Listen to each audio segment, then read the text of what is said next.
étude de quelques...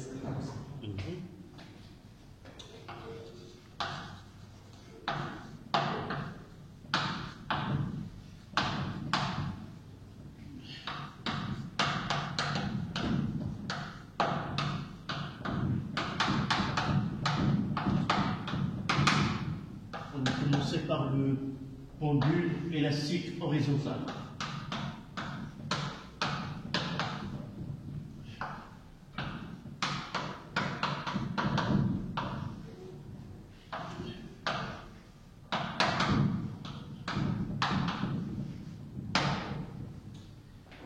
Ce que nous avons fait dans cette partie-là, on a fait l'étude dynamique. Je vais le rappeler cette partie. Étude dynamique.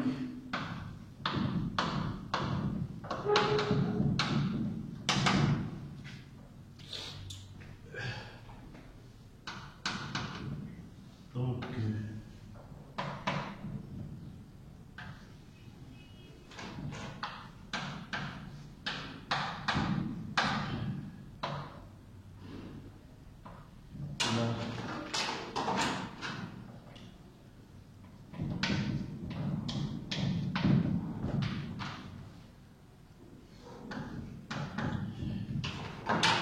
ici, nous avons fait le poids R et là c'était T où nous l'avons noté F. D'accord? Ici il y a un bon procédé. Ici à l'instant T, c'est X. Donc nous avons établi l'équation différentielle. D'accord? Donc, équation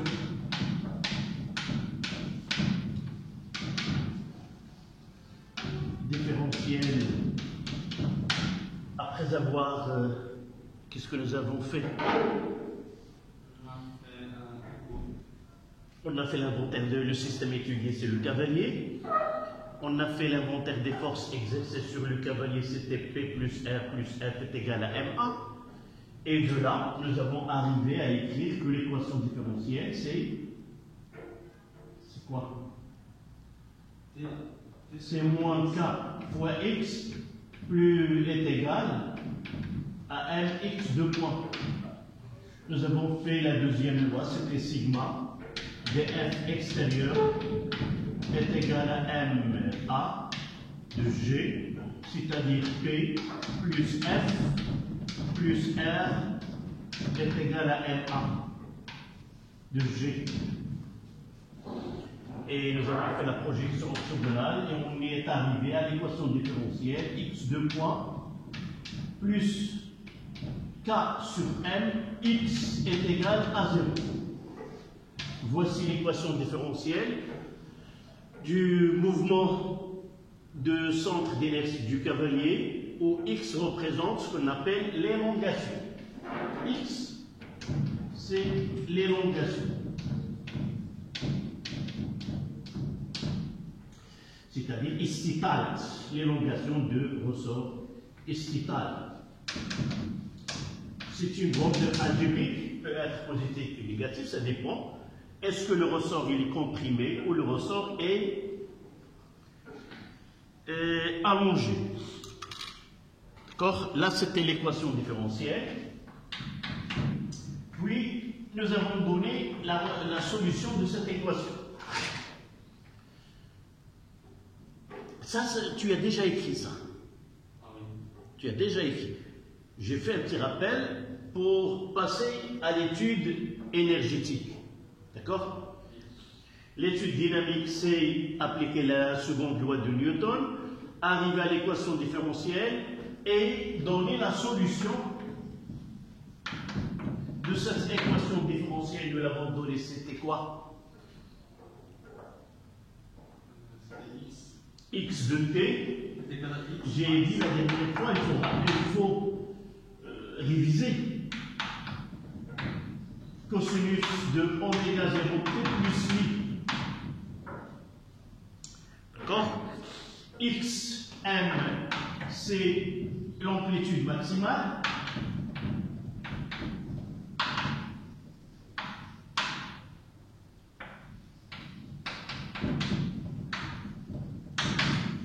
C'est le plus grand écartement. Tout ça, nous l'avons fait. D'accord? Oméga 0, si tu veux ajouter des notes sur ce que nous avons fait, c'est pas. Tu peux le faire. Oméga 0, c'est la pulsation.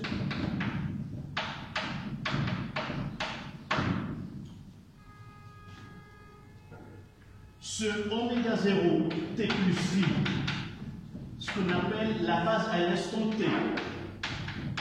La phase à l'instant t. Mais phi, c'est la phase. Tu peux ajouter sur le cahier. C'est la phase à l'instant t à l'origine des temps.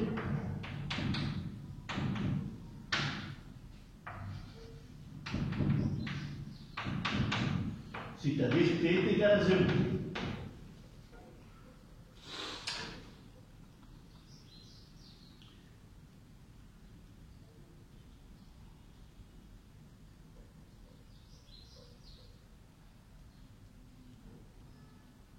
N'oublions pas que cette fonction elle est périodique. X de t est périodique.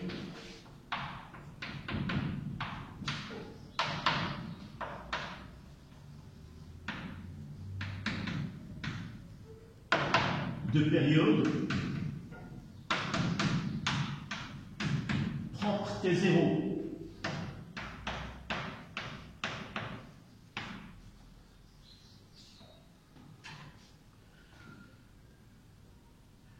Ce qui nous permet d'écrire que ce oméga 0 est égal à 2pi sur T0 qui est égal à 2pi fois la fréquence propre, fois F0.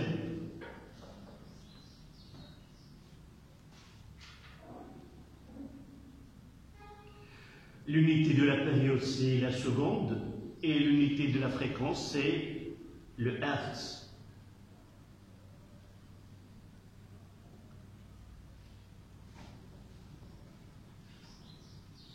Maintenant, on va essayer d'établir l'expression de oméga 0 et de T0 en fonction des données de l'étude.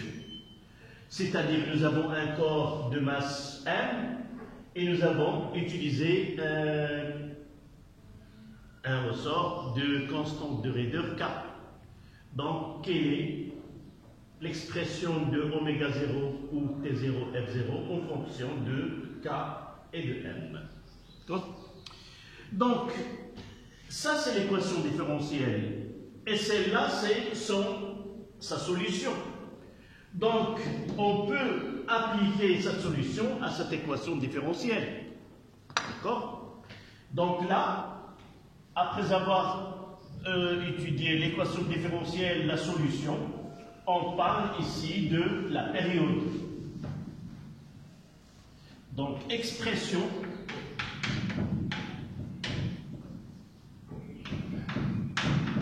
de T0.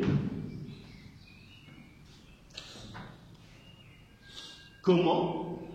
Il suffit d'écrire l'expression de x de t est égal à xm cosinus de 2pi sur t0 fois t plus phi. Si celle-là est la solution, donc il doit satisfaire cette équation. Donc je dois réaliser la dérivée première, puis la dérivée seconde et remplacer dans dans l'équation différentielle. X point de t est égal à quoi? Moins xm, mais fois à l'intérieur c'est at plus b, donc c'est moins xm fois 2pi sur t0 sinus de 2pi sur t0 fois t plus pi.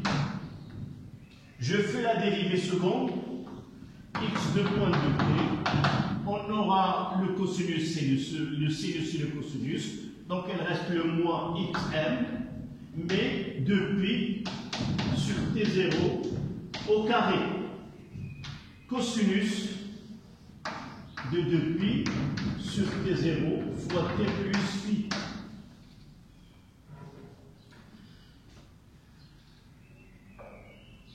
Donc nous revenons à l'équation différentielle et on remplace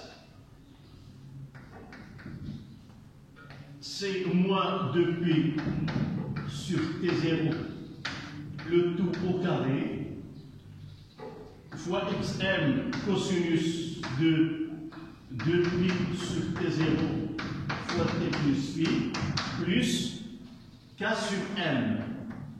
K sur m fois xm cosinus de pi sur t0 fois t plus pi, le tout égal à 0. J'ai remplacé dans l'équation différentielle. D'accord? Là c'est x et là c'est x.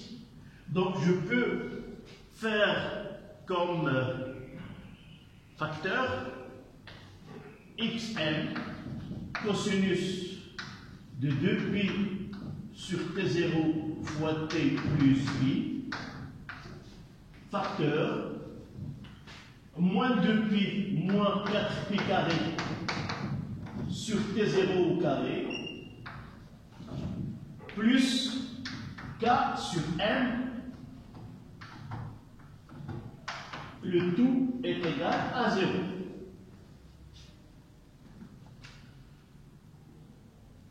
Ceci est égal à 0, quel que soit le temps, revient à dire que uniquement ce qui est entre parenthèses, entre crochets, doit être égal à 0 pour que la solution soit acceptable, quel que soit le temps.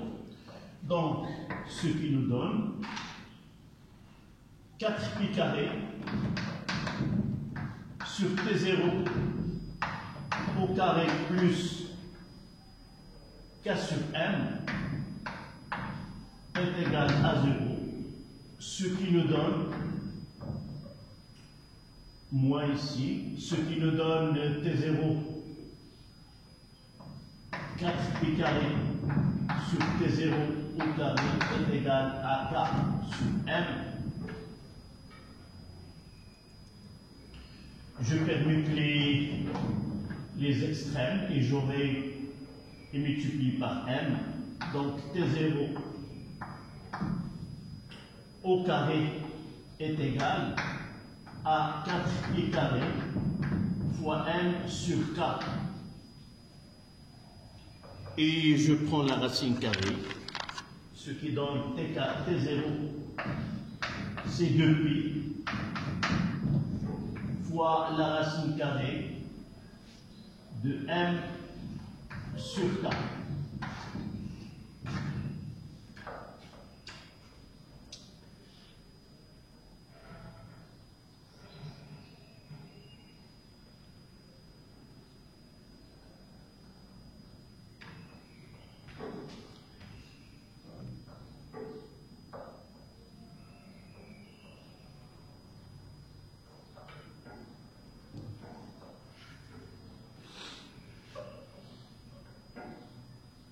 Maintenant, on va essayer, parmi les questions qu'on peut poser, par application des équations aux dimensions, on montre que vraiment l'unité de T0 c'est la seconde. Est-ce que cette relation est vraiment seconde? Oui.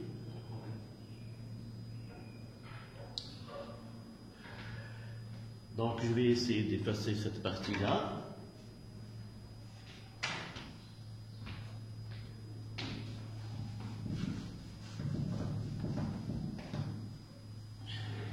Allez, dis-moi comment puis-je appliquer les équations aux dimensions à ce cas-là. Ici, Donc, si je prends T0, ça sera d'abord 1,5. On prend pas en considération 2, 3, 2, puis ainsi de suite. Donc, j'aurai ceci à la puissance 1,5. Une masse sur cette constante K. Donc, je dois revenir où on trouve la constante K. Qu'est-ce que tu cherches? Oui, K. On l'a défini, dont F est égal à K fois X en intensité. K fois delta de L. Nous avons écrit F est égal à moins K fois X fois I.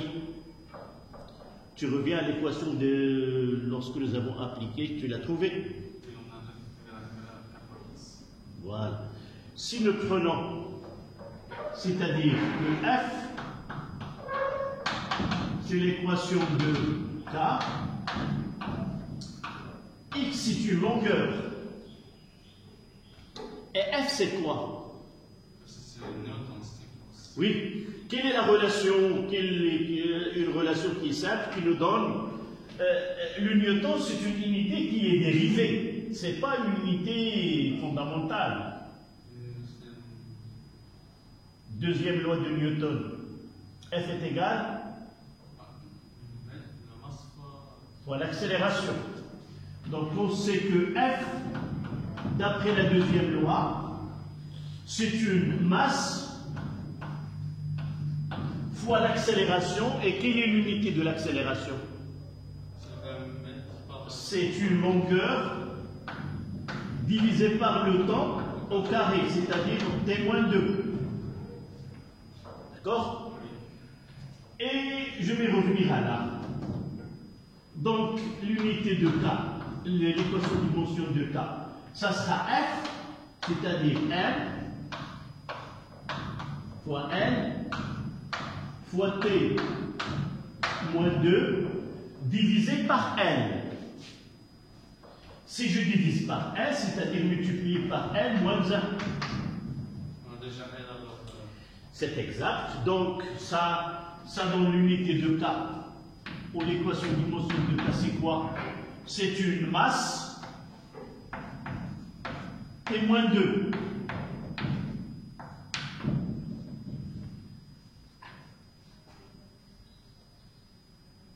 Et je dois revenir à T0. Donc l'équation aux dimensions de T0 est égale à une masse sur K, qui est une masse, fois T-2. Le tout à la puissance, L demi. Et qu'est-ce qu'on aura? La masse se simplifie, T-2 au CT au carré, donc T0 est là la dimension du temps. Et dans le système international, la période s'exprime en secondes. D'accord? Voilà, tu prends, comme on vérifie par les équations, sans oublier ici, on écrira que F est égal à MA.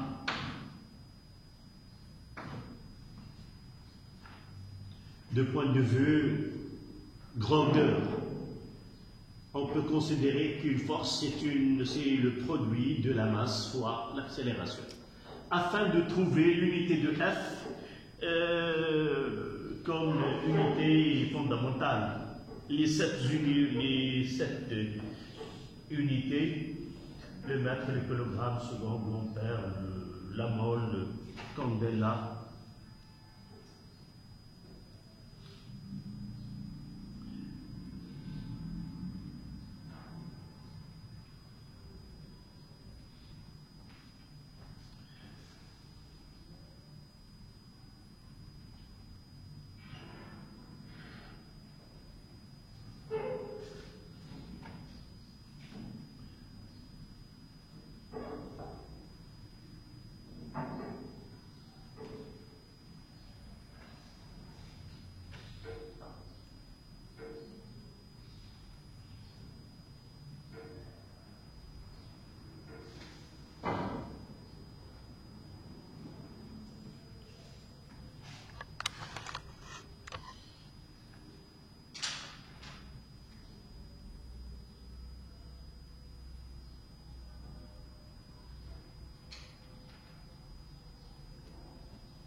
on passe maintenant à études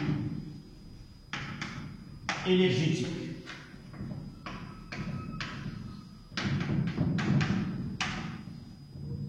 Études énergétiques.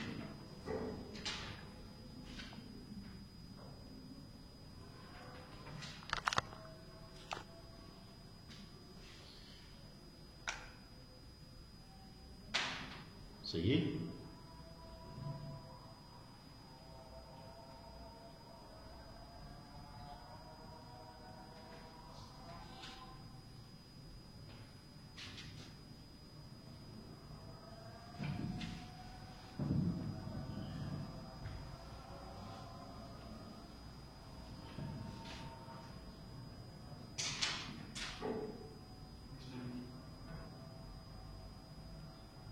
Ça y est.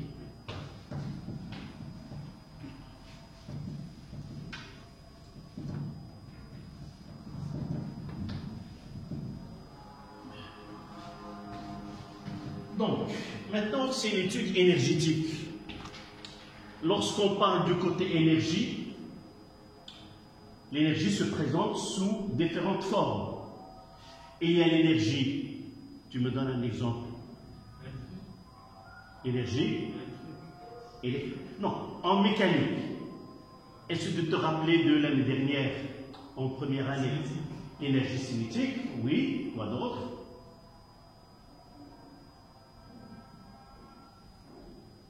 L'année dernière, nous avons vu une autre forme de l'énergie qui est, comment? L'énergie potentielle. Qu'est-ce que ça veut dire une énergie potentielle? Je ne te rappelle pas.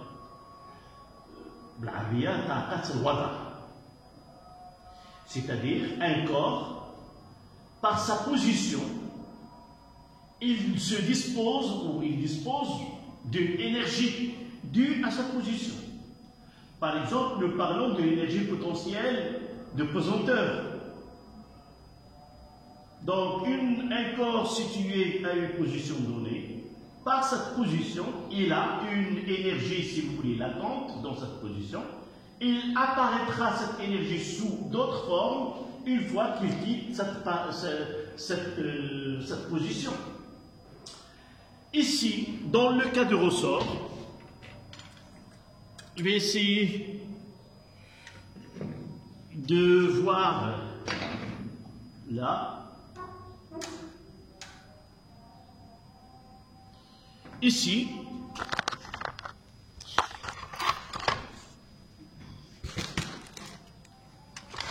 je vais essayer d'approcher un petit peu. Là,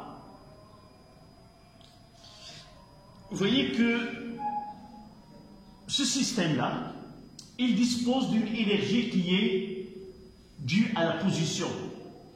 Là, ce ressort qui a une constante de raideur, une fois que je le déplace ici, dans cette position-là, il a une énergie. Cette énergie-là, une fois que je le lâche, il donne un mouvement, elle apparaîtra sous forme d'une énergie qui est cinétique. Donc, ici, on parlera de l'énergie potentielle élastique, due à l'élasticité du ressort. Pour le corps, du fait de son poids, une fois qu'on le lâche à une altitude donnée, par cette position, une fois que je le lâche, il apparaîtra cette énergie potentielle sous forme d'une énergie cinétique. Et nous avons déjà, l'année dernière, parlé du théorème de l'énergie cinétique qui lie la différence de l'énergie cinétique delta de EC est égale à la somme des travaux des forces qui s'exercent sur le système. Là, on va essayer d'abord, si vous vous rappelez l'année dernière, avant de parler de l'énergie potentielle de pesanteur, nous avons parlé du travail de poids. Pourquoi? Parce que c'est la Terre qui exerce une force par l'intermédiaire de poids qu'il donne à ce corps une énergie potentielle de pesanteur. Ici, le ressort exerce une force F qui est proportionnel à l'élongation x, on va d'abord commencer par le travail de cette force qui s'exerce par le ressort sur le corps S, et par la suite on parlera de l'énergie potentielle élastique du ressort. D'accord? Donc, ici, on commencera par petit a, travail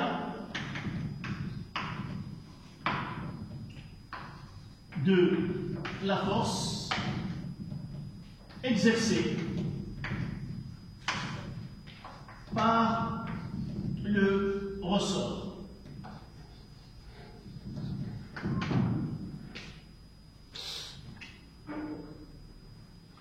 Donc W de F, on cherche W de F lorsque l'élongation de ressort passe de x1 à x2. D'accord?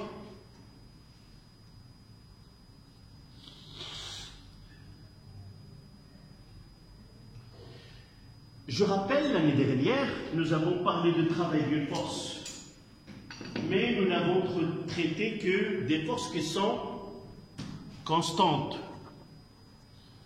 Dans ce cas-là, Fx est égal à moins k fois x.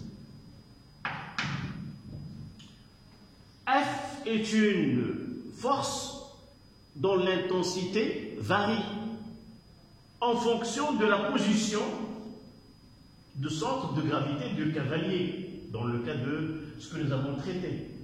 Donc, on ne peut pas appliquer les relations de travail d'une force que nous avons élaborées l'année dernière. C'est le produit scalaire de vecteur force fois le vecteur déplacement, parce que la force n'est pas constante. Mais là, on va partir de le travail élémentaire, D de W. Nous l'avons déjà défini l'année dernière. C'est quoi? Est égal à F fois D de L fois le déplacement élémentaire. Dans ce cas-là, on aura W, c'est K est égal à moins K fois X, un déplacement, c'est D de X. Et on parlera d'un travail élémentaire. Donc, un travail élémentaire, c'est moins K fois X fois le déplacement infinitésimal qui est dx. Donc, pour avoir W, là, de F de x1 à x2 est égal à moins, c'est là le travail, de x1 à, vous avez étudié la fonction primitive ou l'intégrale, vous l'avez étudié. C'est moins x, moins k fois x, fois d de x. Est-ce que tu peux me donner le travail de cette force-là? Tu peux réaliser cette intégrale.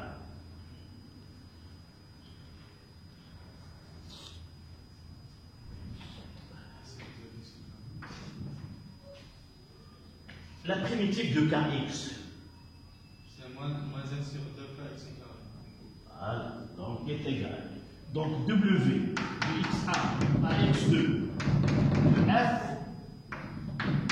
est égal à moins k fois x au carré sur 2. Là c'est x2 et là c'est x1.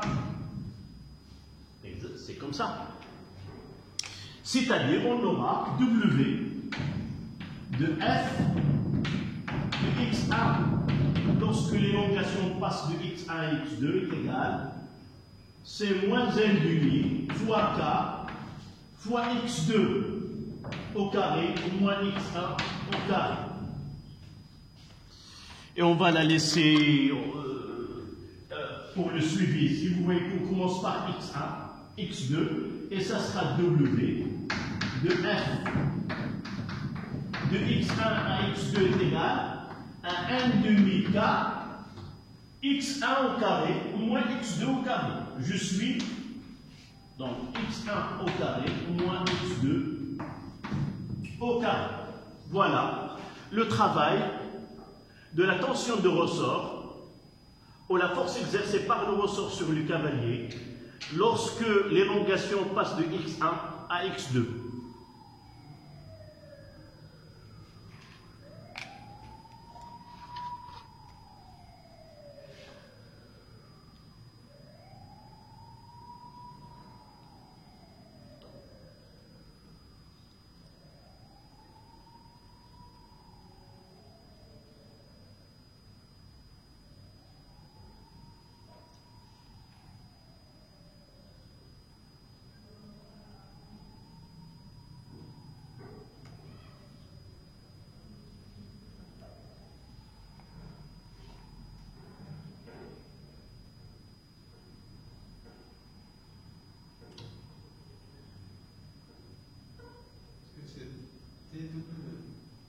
Quoi? Delta. Là, c'est... Oui, on passe des ronds à des droits. Ça, ce sont des notations mathématiques. De là à là, il y a une considération mathématique, mais pour nous, on ne va pas donner. C'est la même chose pour nous. C'est uniquement pour passer de ce qui est infinitésimal à une fonction. Et nous savons que les fonctions en physique, les grandeurs en physique sont des grandeurs continues. Et par la suite, nous pouvons changer les notations.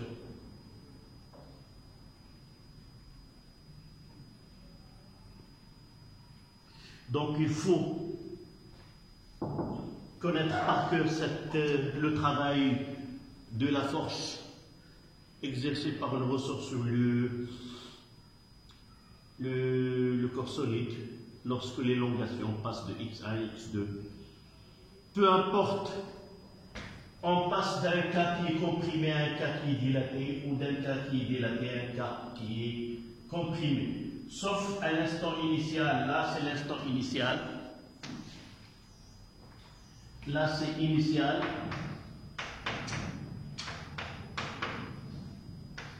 Et là, c'est final.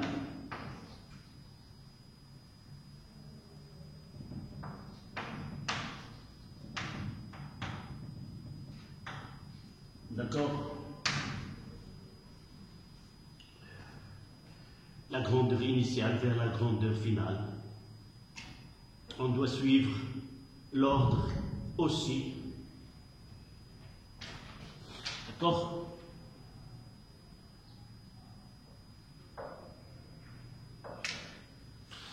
Donc maintenant on va passer à petit a, énergie potentielle élastique. Petit b, petit a c'était travail de la force exercée par le ressort, petit b, énergie potentielle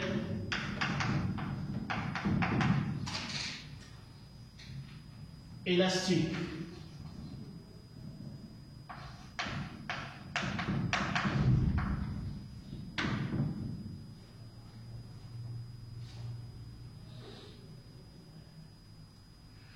Une petite remarque, lorsqu'on fait une étude dynamique, généralement, nous l'avons dit dans la séance précédente, que les systèmes oscillants généralement sont formés d'un corps solide, d'un corps qui est l'origine d'une force.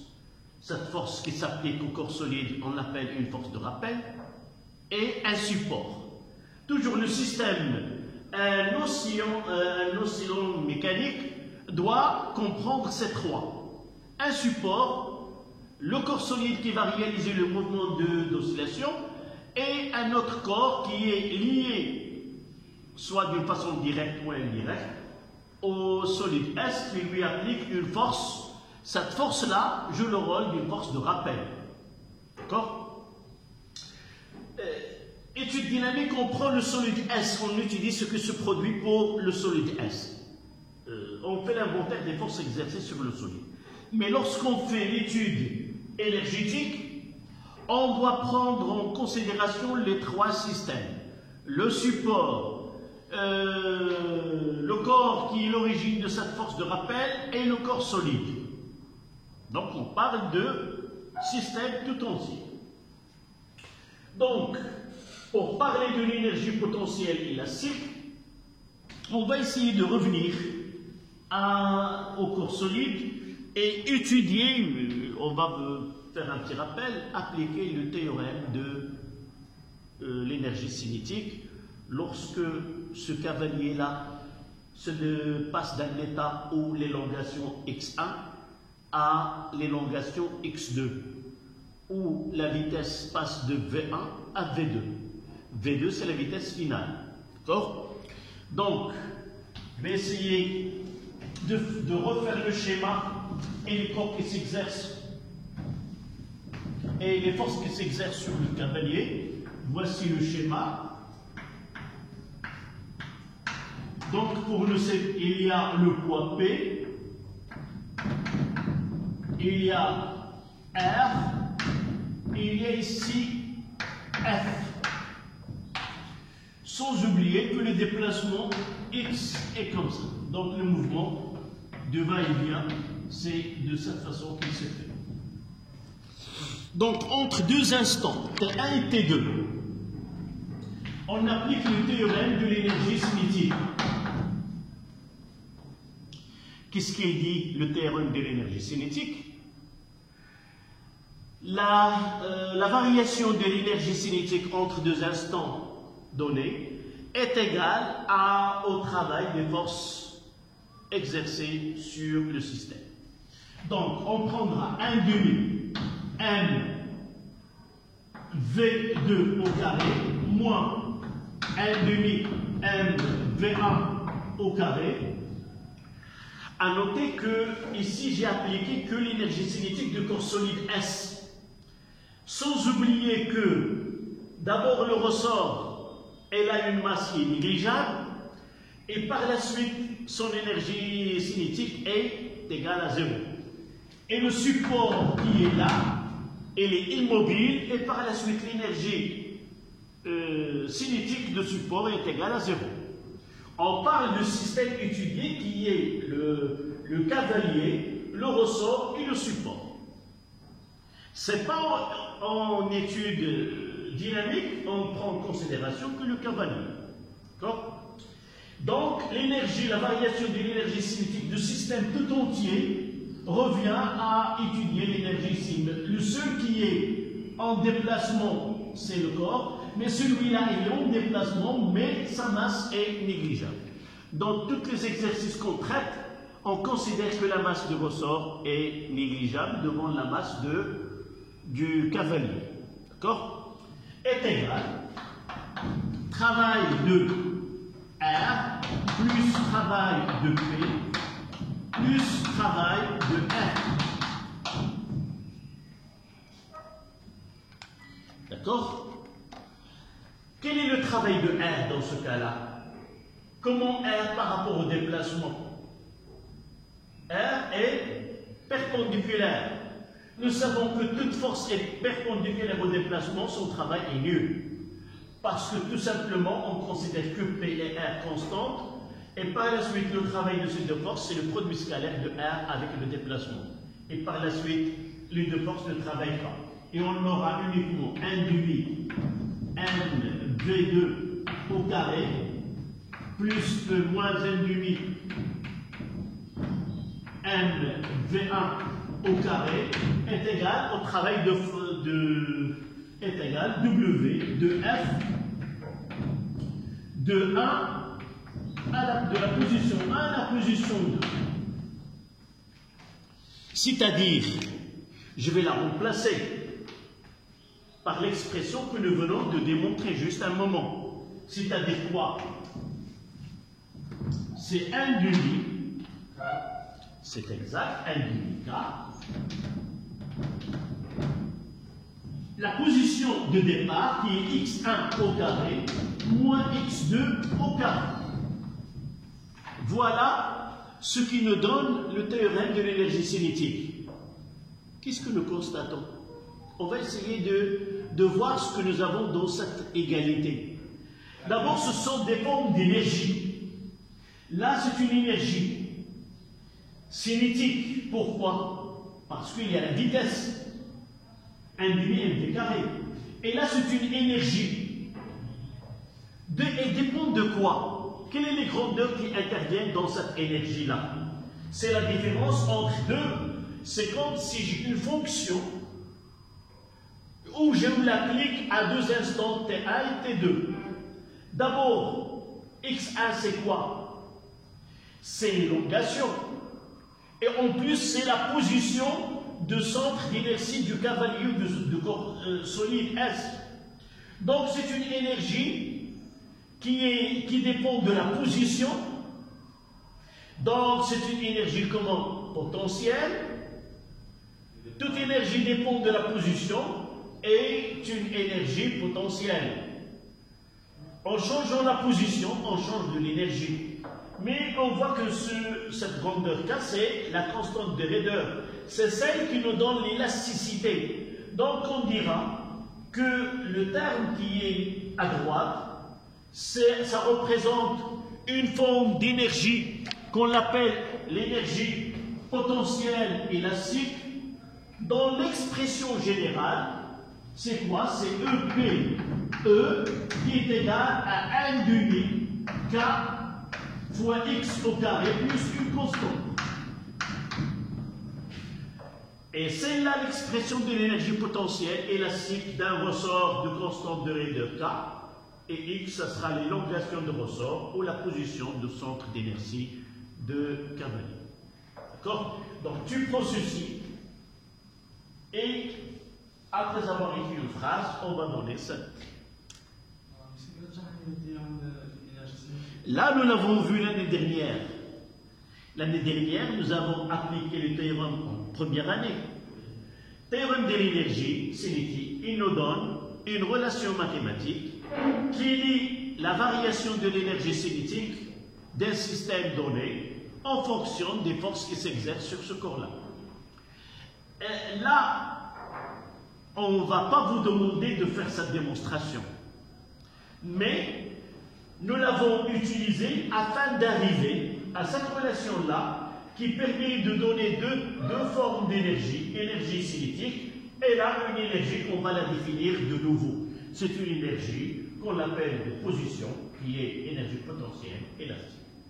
Par la suite, si on vous demande de donner l'expression de l'énergie potentielle élastique, tu vas le mettre 1,5 kx carré plus une constante. Tu n'as pas, c'est pas obligatoire de démontrer. Mais seulement nous avons fait ici comment peut-on élaborer arriver à cette expression. D'accord? Yalla.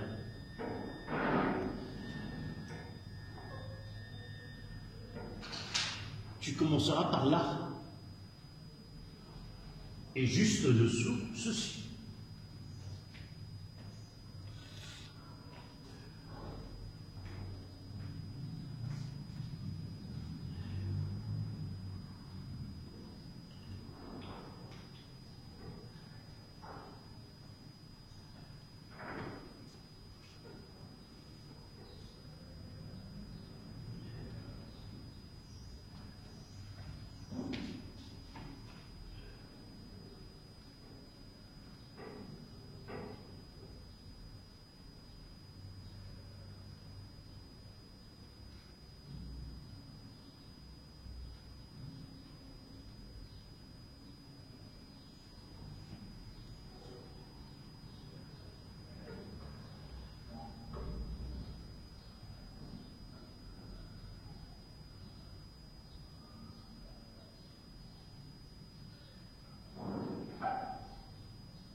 Donc avec une phrase.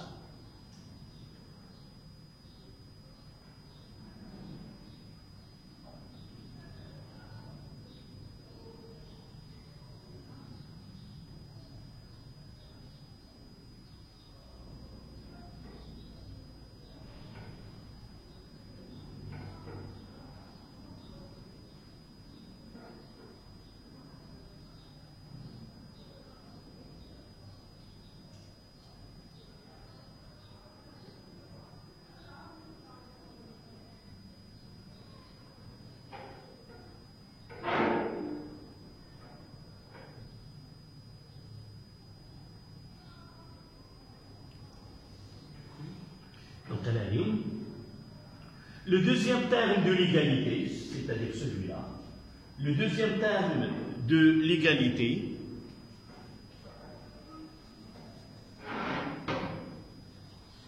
est une forme d'énergie,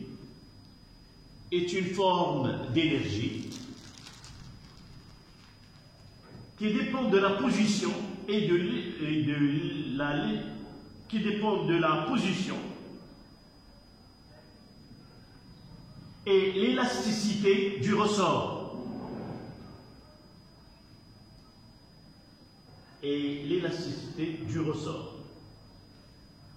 Point à la ligne. On définit donc l'énergie potentielle.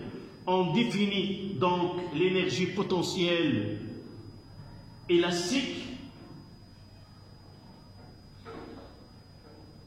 d'un ressort EPE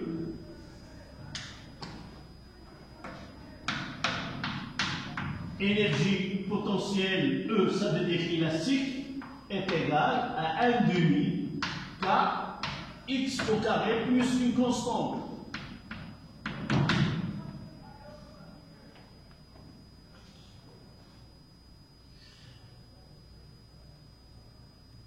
Ça y est? Où la constante est définie par un état de référence.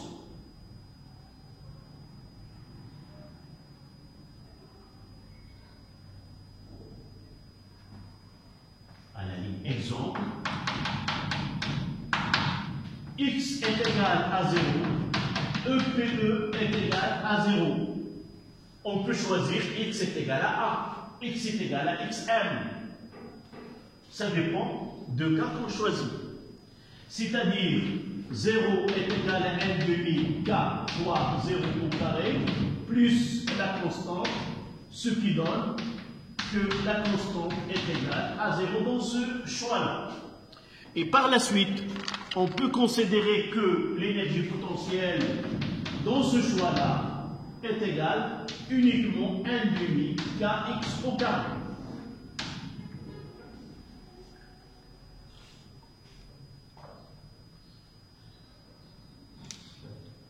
N'oublions pas que x c'est xn cosinus oméga 0 t plus phi. Et par la suite, on peut écrire que EPE est égal à 1/2 K fois xn au carré cosinus au carré de 2pi sur t0 fois t plus phi. Voilà l'expression.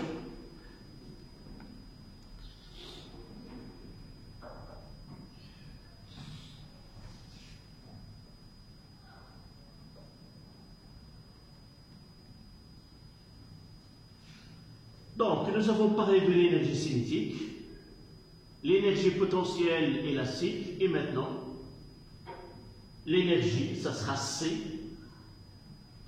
énergie mécanique.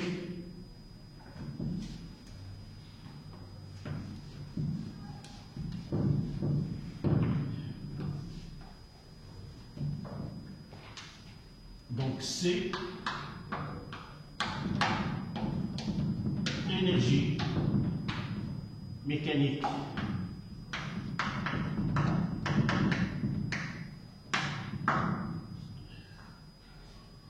CEM, énergie mécanique, est égal à l'énergie cinétique plus énergie potentielle d'une façon générale.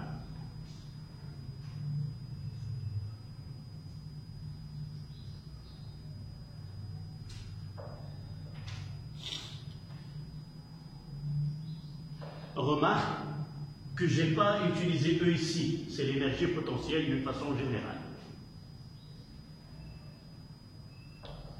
Dans le cas que nous traitons, en réalité, cette énergie-là, énergie potentielle, c'est énergie potentielle élastique plus énergie potentielle de gravitation, ou de pesanteur. Énergie de potentiel EPP Pourquoi on doit introduire cette énergie potentielle du pesanteur? Parce que nous avons dans le système un corps de masse M. Et tout corps de masse M se déplace dans l'espace, dispose d'une énergie qui est potentielle de pesanteur. Sauf que, dans le cas d'un pendule élastique horizontal, pendule élastique horizontal,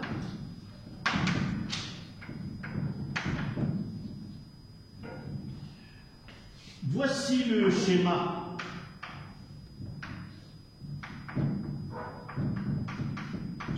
Voici le poids. Au cours du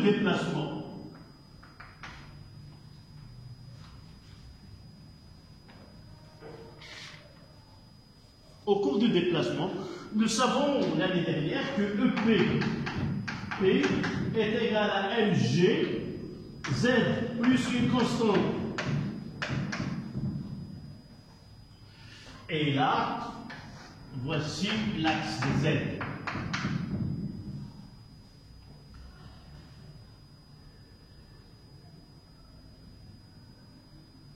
D'accord? Si nous appliquons cette expression au cas d'un pendule élastique horizontal, quelle que soit la position de l'axe, toujours on aura Z est égal à une constante. Mais là, j'ai choisi G avec le 0. Ça veut dire, lorsque nous avons un pendule élastique horizontal, nous pouvons choisir l'état de référence pour l'énergie potentielle de pesanteur avec cette partie-là. Et par la suite, dans le pendule élastique horizontal, on n'aura qu'une seule énergie potentielle qui est élastique. Il n'y a pas. On va voir si le pendule élastique est vertical, on aura cette énergie potentielle de pesanteur. Donc, dans ce cas-là,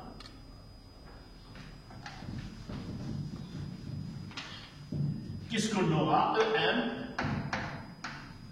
est égal à EC plus EP E. On considère que EP P est égal à 0, qui est une constante, est égal à 0.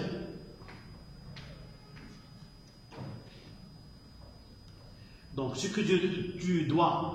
qu'on doit rappeler, que lorsque généralement on travaille sur un pendule élastique horizontal, il n'y a qu'une seule forme de l'énergie potentielle, celle du potentiel élastique. Donc, revenons à l'expression. Ce EC est égal à N demi M x point au carré. C'est V, c'est x point, c'est la dérivée. Et pour nous, nous avons déjà ce x point de t est égal à quoi? À moins, c'est quoi moins xm fois 2pi sur t0 sinus de 2pi sur t0 fois t plus phi. D'accord? Si je remplace, j'aurai EC est égal à N demi M, j'aurai XN au carré, le moins il va disparaître, XN au carré, fois 4pi sur T0, 4pi carré sur T0 au carré, sinus au carré de 2pi sur T0 fois T plus phi.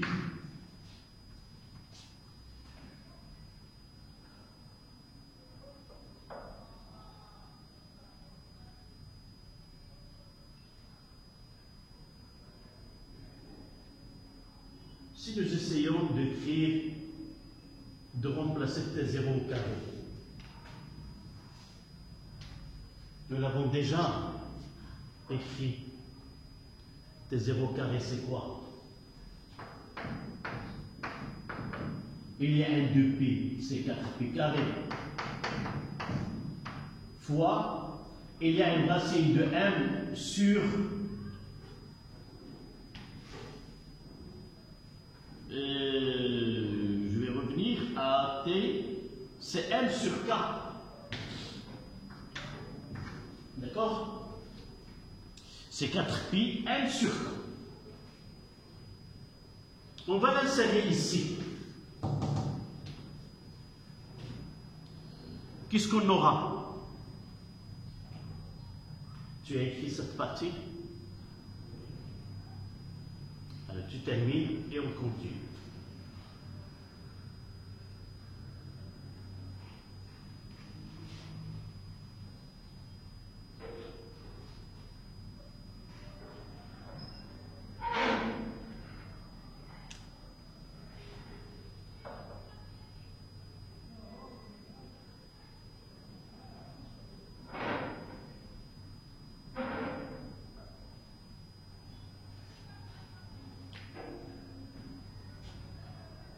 Ça y est, tu as tout écrit. Voilà.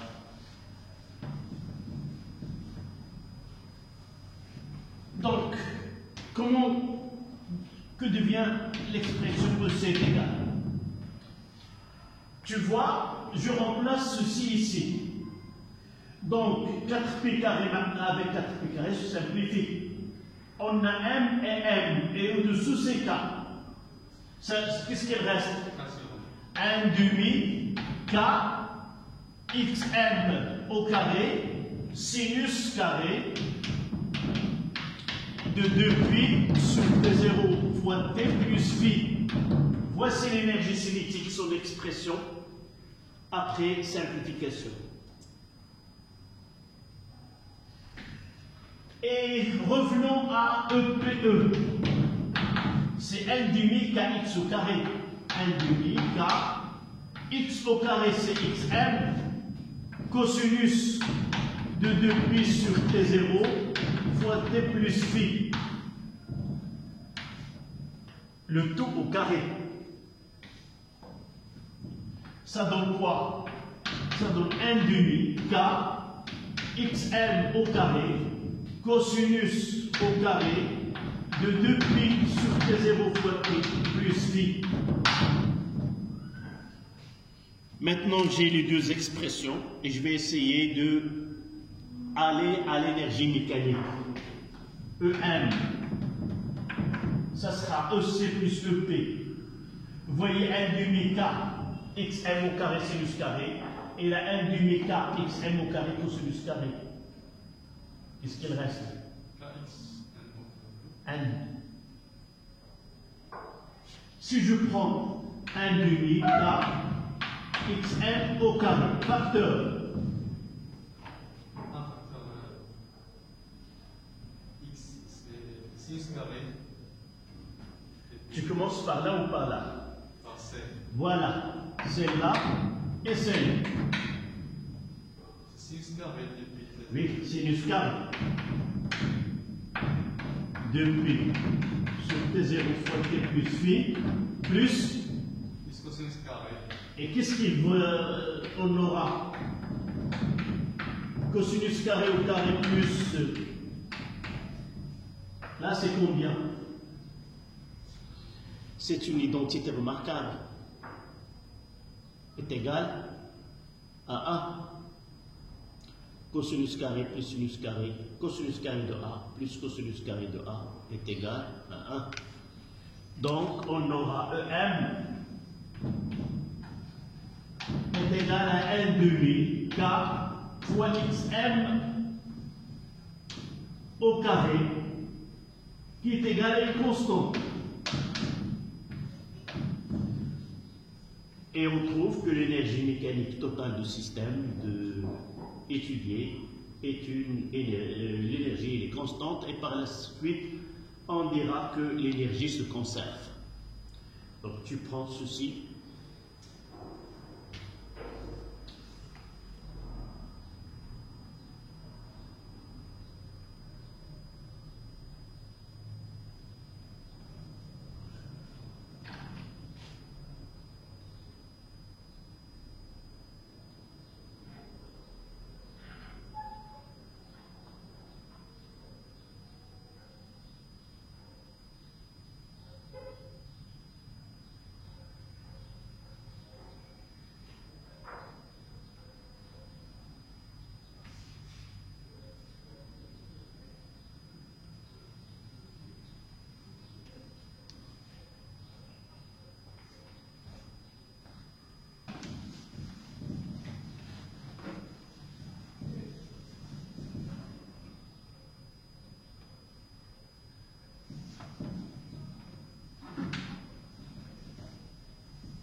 Donc, on est passé travail de la force exercée, énergie potentielle, énergie mécanique, et maintenant, on va essayer de tracer le diagramme d'énergie.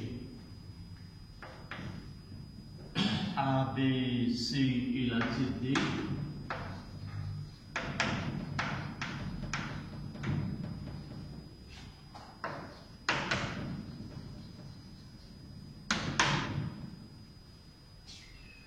Les fonctions énergétiques que nous avons, il y a l'énergie cinétique EC égale à 1 demi mx point au carré. N'oublions pas que cette énergie-là est limitée par une énergie maximale, c'est 1 demi EC max. EC max est égal à 1 demi m x point au carré max, c'est une valeur, une vitesse maximale qui peut atteindre là. Et il y a l'énergie potentielle E, P, E. On prendra le cas où la constante est égale à 0, c'est n demi k x au carré. Et évidemment, cette énergie-là, elle a une valeur qui est EPE max, qui est égale à n demi k x max au carré. L'élongation maximale. Parce que le mouvement s'effectue dans un intervalle où il y a plus x max et moins x max.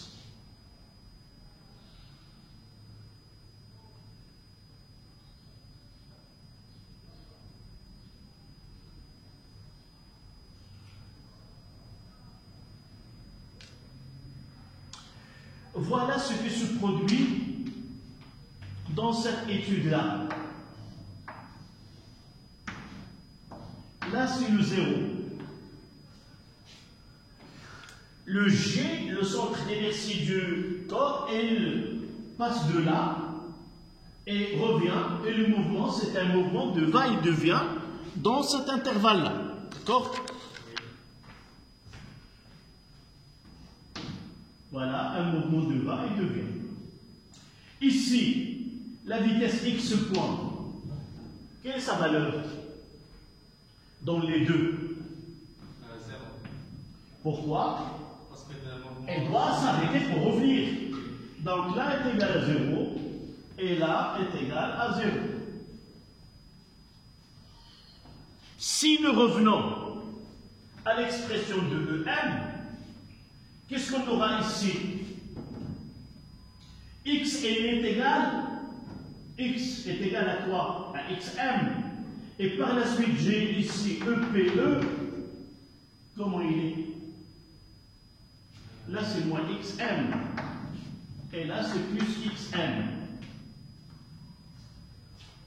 Là, c'est l'énergie maximale. Tu es d'accord? Parce que X est égal à X max est égal à 1 demi k xm au carré. Et même ici, EPE est égal à 1 demi k xm au carré. Et au milieu, x est égal à quoi ici? EPE est égal à quoi? 0. Est égal à 0, puisque x est égal à 0. D'accord? Je dois tracer.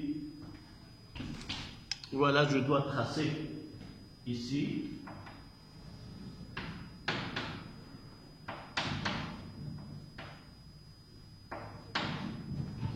Et comment est l'énergie cinétique? Vous voyez que ici, l'énergie mécanique est constante, différente de 0. Et si l'énergie Et là, si le potentiel élastique est nul, alors essayez de voir ici. Lorsque l'énergie est nulle, l'énergie cinétique est nulle, l'énergie potentielle est maximale. Donc, quand l'énergie potentielle est nulle, l'énergie cinétique est maximale. C'est très bien. Donc, j'aurai ici EC max. Donc, je vais essayer de tracer ceci dans un repère. Donc, j'aurai ici, ce sont les énergies. Je commence par énergie, je prendrai en jaune l'énergie potentielle. Tu vois que l'expression L demi kx carré, elle est comme ça. Et elle est limitée par xm. Ici, moins xm. Donc ici, c'est une limite. Et en rouge, je vais mettre, c'est l'énergie mécanique. M, elle est constante. Je ne sais pas si j'ai pas bien tracé celle-là. Voilà. Je vais essayer.